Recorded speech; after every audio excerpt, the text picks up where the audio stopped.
বন্ধুরা, ক্রিকেটের মাঠে শুধু খেলা হয় না, মাঝে মাঝে এমন নাটকীয় ঘটনা ঘটে যা সবাইকে অবাক করে দেয়। মুম্বাই বনাম কলকাতা ম্যাচের পর মাঠের মধ্যে এক বিশাল বিতর্ক সৃষ্টি হয়েছে। কলকাতার তারকা ব্যাটসম্যান রিঙ্কু সিং এবং দলের মালিক সুহানা খান একে অপরের সঙ্গে উত্তপ্ত বাক্য বিনিময় করেছেন। কি কারণে এমন ঘটলো? রিঙ্কু সিং কি ঠিক বললেন? বিস্তারিত জানতে ভিডিওটি সম্পূর্ণ দেখুন। আর হ্যাঁ, ভিডিও ভালো লাগলে লাইক, শেয়ার ও কমেন্ট করতে ভুলবেন না। বন্ধুরা, IPL 2025-এর একটি রোমাঞ্চকর ম্যাচে মুম্বাই ইন্ডিয়ান্স কলকাতা নাইট রাইডার্সকে 8 উইকেটে পরাজিত করে বিশাল জয়লাভ করেছে।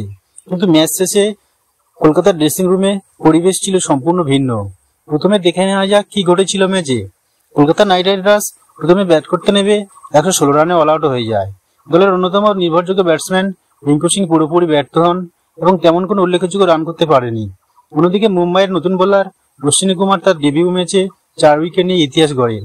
সহজ লক্ষ্য তাড়া করতে নেমে মুম্বাই মাত্র 12.5 ওভারে 8 উইকেটে হাতে রেখেই ম্যাচ জিতে নেয়। ম্যাচ শেষে কিন্তু বিতর্ক শুরু। ম্যাচ শেষে কলকাতা নাইট রাইডার্সের মালিক সুহানা খান রিঙ্কু সিং এর উপর ক্ষুব্ধ হয়ে যান। একাধিক রিপোর্ট অনুযায়ী ড্রেসিং রুমে সুহানা খান রিঙ্কুকে ধমক দেন এবং বলেন যে দলের একজন সিনিয়র প্লেয়ার হিসেবে তারা আরো ভালো পারফর্ম করা উচিত ছিল। এই ঘটনার পর সাংবাদিকদের সামনে মুখ খোলেন রিঙ্কু সিং। তিনি বলেন, আমি আমার পারফরমেন্স নিয়ে খুব হতাশ। দল আমাকে ভরসা করেছিল, কিন্তু আমি সেই প্রত্যাশা পূরণ করতে পারিনি।